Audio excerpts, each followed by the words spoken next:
فيديو كنت منزلاه لقيت ناس بتهاجمني في الفيديو ده. دلوقتي الفيديو ده انا كنت منزلاه من شهور. ازيكم عاملين ايه؟ يا رب تكونوا بخير وانتوا بتتفرجوا على فيديو النهارده يا جماعه هتكلم معاكم عن الميك اب. لو انت عروسه عايزه تشتري ميك اب مش عارفه اي حاجه اجيب ايه ابدا منين، هتكلم معاكي النهارده. او لو انت مش شرط عروسه ما عندكيش ميك اب خالص وعايزه تجيبي ميك اب مش عارفه تشتري ايه في الميك اب والبراشز، هنتكلم عن كل حاجه تخص الميك اب. ما تنسيش لو انت اول مره تيجي تشتركي في القناه وتفعلي الجرس، تعملي لايك للفيديو ده، ولو انت متابعينا اعملي لايك للفيديو ده. ويلا بينا نبدا. اول حاجه هنبدا من الاساس لحد يعني هحاول ان انا اقسم لكم الموضوع كده اجزاء علشان نفهم مع بعض.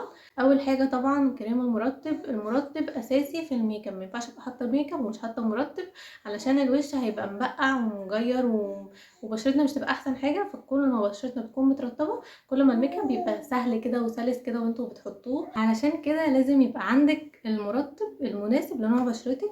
انا الفتره دي بستخدم المرطب بتاع شان جل علشان انا بشرتي دهنيه حساسه، فده المرطب المناسب معايا بتاع شان جل.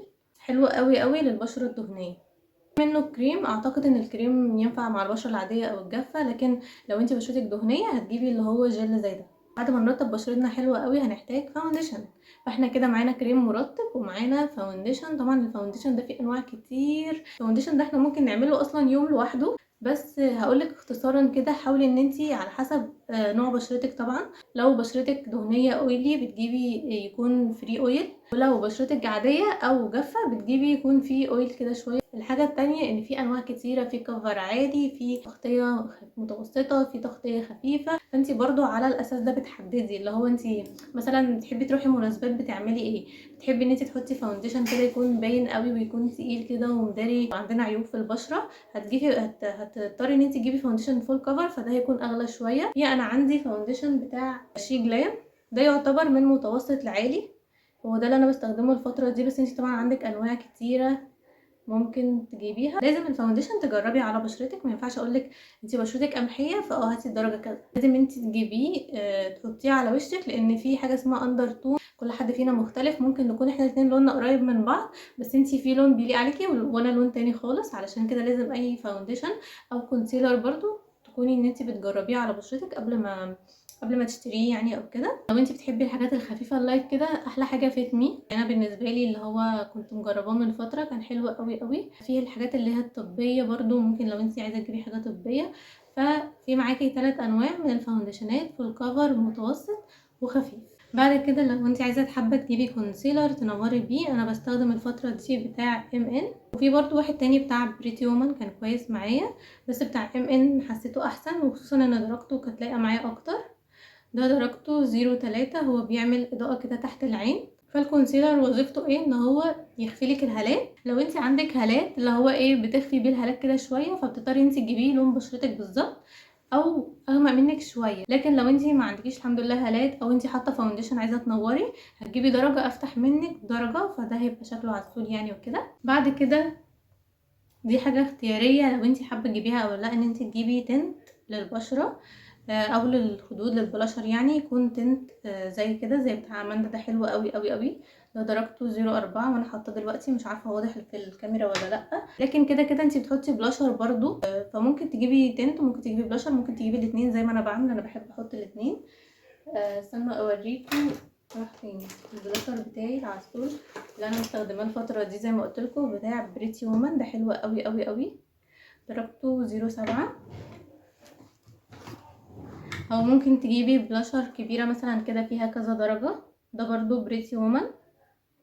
بصوا فيه كذا درجه اهو، والدرجه دي بتلمع كده شويه. دول بينكات كده شويه، وده مدي على مشمشي كده اكتر الدرجه دي. بعد بقى ما تحطي كل الكلام ده هتحتاجي تعملي ايه؟ ان انت تثبتي بلوز باودر او بكومباكت باودر عاديه. احنا كان عندنا نوعين من الباودر، لوز باودر وكومباكت باودر. اللوز باودر اللي هي حاجه شبه كده زي دي عندي انا بستخدمها، درجتها 1. بتكون من جوه سايله كده مخرمه، فانتي بتروحي مفضيه كده حبه كده في الغطا وتروحي مستخدماها، او تستخدمي الاسبونش كده بيها. وفي برضو الكومباكت باودر دي اللي هي بتكون على بعض جامده كده، وانتي بتاخدي بالسبونشه برضو. الاتنين حلوين يعني زي ما انتي بتحبي، بس انا بحب اكتر اللوز باودر، بحيث ان هي بتدي فينش احلى يعني وكده. عندنا بقى الهايلايتر، انا عندي نوعين من الهايلايتر. النوع ده اسمه ايه ده، بريتي وومن. عندي كذا حاجه لبريتي وومن لسه واخده بالي. بصوا درجاته حلوه قوي، بس انا مشكلتي مع الهايلايتر ده ان هو بيعمل برونز اكتر من ان هو بيعمل اضاءه، فاهمين؟ حللي الموضوع ده. الهايلايتر بتاع ويت اند وايلد ده الدرجه بتاعته دي مديه على جولد شويه. هو في منه درجتين على ما اعتقد، على ما اعتقد كان في منه درجتين. فانتي برضو زي ما انتي حابه. في بنات بتحب الهايلايتر يكون مدي على برونز كده شويه، وفي بنات بيحبوا الهايلايتر يكون اضاءه بس. فانتي عندك اختيارين برضو، ممكن تجيبي الاتنين دول. انا بحبهم قوي قوي الاتنين دول. دلوقتي بقى هكلمكم عن الشفايف او الروجات، اي حاجه بتتحط على الشفايف. طبعا زي ما قلت بنرطب الوش، اهم حاجه نرطب الشفايف برضو. انا عندي ده اللي هو بالالوفيرا، برطب بيه شفايفي، حلوه قوي قوي. بحب احطه قبل ما اجي احط الميك اب. الروجات بقى، وطبعا كلنا كبنات بنحب الروجات كلنا. هاتيلي كده بنت قولي لي ما بتحبش الروج، كلنا بنحب الروجات. ففي اول حاجه لامل تحديد من الروجات زي دول، ده فلورمار، وده تقريبا ان. وكان عندي واحد تاني ان ده درجة بينك كده شوية. في كان عندي ان تاني لونه على بني بس مش لاقيه بقالي فترة. ده فلورمار على بني. لو تاخدوا بالكم ان انا مش مستخدماه كتير لان انا ما حبيتش، ده ناشف كده شوية. ده بقى اللي بعشقه لان هو طري يعني. لو قدامكم فلورمار الرفيع والتخين، هاتوا التخين احسن، ان هو بيكون طري شوية عن الرفيع ملوش اي لازمة. ان طبعا تحفة. معانا اقلام التحديد، دي اول حاجة. تاني حاجة الروجات بقى العادية نفسها، يعني ممكن تجيبي اللي هو الروج العادي اللي هو ده اللي بيتلف العادي كده ده. ممكن تجيبي مثلا منه درجة درجتين، وممكن تجيبي برضو من الدرجات اللي هي اللي بتكون زي كده، الروجات اللي هي بتكون زي دي كده. هاتي بقى تنوعي، وممكن تجيبي نوع يكون عادي خالص مثلا، ما يكونش غالي قوي يعني. هاتي نوع يكون وسط، نوع رخيص، نوع لو انت عندك مقدره ان انت تجيبي هاي اند او تجيبي الحاجات اللي هي اللي بتكون براندات عاليه شويه، برضو ممكن تجيبي منهم. وحاولي ان انت تجيبي درجات تكون بتليق عليكي.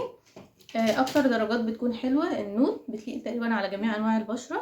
فانت ابداي بالدرجات النود، وحاولي بقى تحطي مثلا روج يكون احمر شويه، روج يكون بينك كده شويه. طبعا درجه تكون لايقه على بشرتك انت، على حسب طبعا بشرتك. الروج ده بتاع ايفر بيوتي، ده 2 كده من ناحيتين يعني، واحده رفيعه واحده تخينه. وفي بقى برضو الليب جلوس. الفتره دي اصلا الليب جلوس هو المنتشر. في ده بتاع ساندرا، ده المفروض ان هو شفاف، بس كان يعني شفاف. وده بتاع مايت سينما، نوع كده فيه جلوس ونوع روج عادي.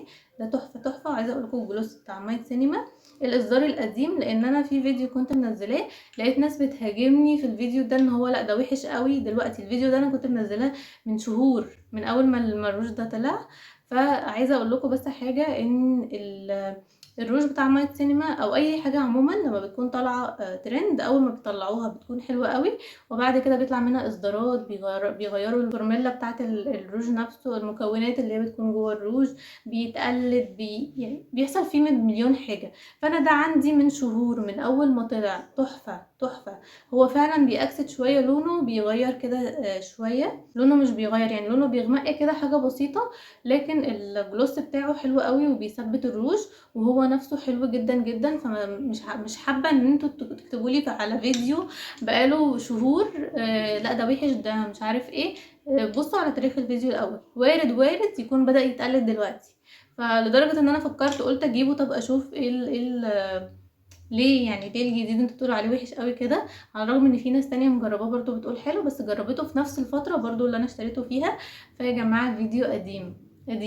حبيت ان انا ارد في الفيديو ده على الناس اللي هي كاتبالي بقى لا ده وحش، ده اسوأ روج انا استخدمته، ده مش عارف ايه. لا هو بصراحه وقت ما نزل كان حلو قوي يعني، زي ما انا وصفت لكم دلوقتي. خش بقى على العيون. عندك بقى باليتات الاي شادو. بصوا من اول الكبيره دي لحد الصغيرين، لحد اللي هي بتكون صغننه كده فيها 3-4 الوان. الاي شادو ده على اساس ايه بقى؟ انت بتجيبيه على اساس ايه؟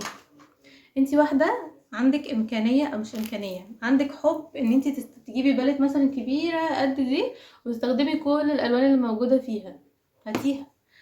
انا واحده ما بحطش اي شادو فوق عيني مثلا، ما اجيبهاش. يعني انتوا فاهمين، انا بوجه لك انت يعني الكلام. لو انت مش بتحبي تحطي اي شادو فوق عينك كتير، بلاش تجيبي الباليت اللي هي الكبيره قوي دي مجرد ان هي منظر على التسريحه عشان انا عروسه فاحط باليت كبيره، لا خالص. هاتي باليت فيها درجات انت هتستخدميها، لان مع الوقت الباليت دي هتفضل عندك، هتبقى مركونه كده وتدفعي فيها فلوس على الفاضي. انا اكتر باليت بحبها عندي الباليت دي، وما ندمتش ابدا ابدا ان انا جبتها. دي بتاعت شي جلام، اسمها ارتستري حاجه كده يعني، تقريبا ارتستري. الباليت دي حلاوتها ان هي البيجمنت بتاعها حلو قوي، فدي من اكتر الباليتات عندي اللي انا بحب يعني طول الوقت تلاقوني بستخدمها. هي الباليت دي صيني عادي، بصوا اهي الوانها اهي، الوانها حلوه قوي وفيها الوان كتير. يعني انا جايباها كان فيها الوان كتير، ولكن بمقارنه بالباليت بتاعت شي جلام، شي جلام تكسب باكتساح. فانت برضو بالنسبه للالوان شوفي انت بتحبي تحطي درجات ايه الاحسن درجات النود، ان انت يبقى عندك باليت اساسيه فيها بنيات بيجات عشان تعملي بيها الحاجات الانتقاليه، وبعد كده تجيبي بقى الالوان، تحطي بقى الوان مطرقعه وكده في الباليت. اخر حاجه اكلمكم عنها النهارده الماسكارات، بما اننا بنتكلم على العيون. انا عندي الماسكارتين دول، دي بتاعت لاش برنسس ودي بتاعت ام ان. الاتنين بالنسبه لي تحفه، دي ووتر بروف ودي ماسكارا عاديه مش ووتر بروف، يعني مع الميه بتتغسل كده على طول. بس الاتنين بجد يا جماعه حلوين قوي. انا دلوقتي حاطه اللي هي ام ان. فانت لو هتجيبي ماسكارا برضو على حسب، عايزه تطولي رموشك عايزه تقليها، يعني برضو بيبقى فيه كده الماسكارا ليها حاجه. فالماسكارا دي بتطول الرموش قوي بتاعت لاش برنسس وبتفرقهم كده عن بعض. ام ان بالنسبه لي بحس ان هي بتتقل وبتطول، بس بتتقل اكتر. انا قلت لكم الماسكارا اخر حاجه في الفيديو، نسينا الفرش. احنا قلنا هنتكلم عن البراشز في الفيديو ده برضو. الفرشه دي اللي هي بتكون عامله كده، بسم الله الرحمن الرحيم. الفرشه اللي بتكون عامله كده دي بتاعه بلاشر زي ما انتم شايفين، او بتاعه باودر.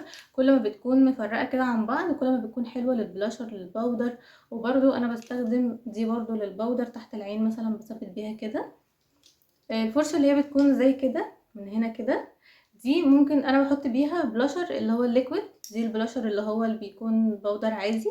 دي زي مثلا بتاع البلاشر بتاع اماندا بعمل بيها برضو كده. ودي تنفع برضو للفاونديشن اللي هي بتكون مقطومه كده، بتبقى حلوه قوي قوي للفاونديشن. وبرضو للفاونديشن اللي هي بتكون عامله كده مدببه كده شويه، دي بتكون برضو حلوه. فاونديشن كونسيلر بتخش كده في الاماكن اللي هي الصغيره، برضو دي زيها تلاقوها شبهها كده شويه بس على اصغر. دي ممكن تحطوا بيها الجليتر اللي فوق العين. بتكلم معاكم عن البراشز وعماله احكي لقيت الموبايل مش بيصور. كنت بقول لكم ان دي بتحطوا بيها الجليتر فوق العين او الشمر او الحاجات اللي هي بتلمع كده شويه. بس انا من رايي تحطيه بايدك بيكون اقوى شويه من ان انت تحطيه بفرشه. وفي معانا الفرشه اللي هي بتكون فلافي كده شويه، دي بتحطي بيها الالوان اللي هي فوق العين. وفي معانا برضو الفرشه اللي هي زي كده، دي بتسرحي بيها حواجبك. ودول طبعا هي الفرش كتيره جدا جدا، بس انا قلت اجيب لكم الحاجات الاساسيه بما انك هتكوني عروسه، فحاولي انك تجيبي مجموعه يكون فيها الحاجات دي. وطبعا الفرشه بتاعه الحواجب دي اساسيه معانا. لكن ما حبيتش ان انا اكلمكم عن يعني في فرش تانية، بس دول الاساسيين معاكي. فانتي خليكي في الحاجات الاساسيه، وبعدين لما تتعلمي او تبقي حابه ان انتي تزودي او وتجيبي حاجات تانية، هاتي بقى الفرش اللي هي الزياده. وبس كده يا بنات، ده كان فيديو النهارده. حاولت ان انا ما اطولش عليكم بس الفيديو طول مني، حقكم عليا. يا رب الفيديو يكون عجبكم. ما تنسوش لو انتوا اول مره تيجوا تشتركوا في القناه وتفعلوا الجرس وتعملوا لايك للفيديو ده. واشوفكم في الفيديو الجاي على خير. باي باي.